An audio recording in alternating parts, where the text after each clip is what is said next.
မင်္ဂလာပါမိတ်ဆွေဒီဆိုင်ကိုကြွားပါမဘာလေးကြိုက်တာ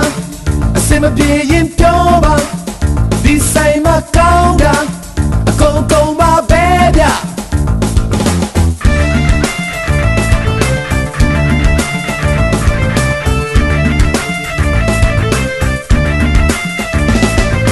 ကောင်းဆုံး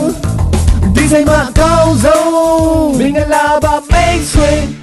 ဒီဆိုင်ကိုကြွားပါ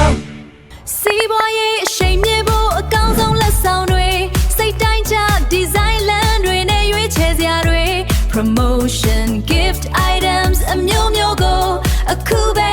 modern advertising service မှာယူလိုက်တော့နော်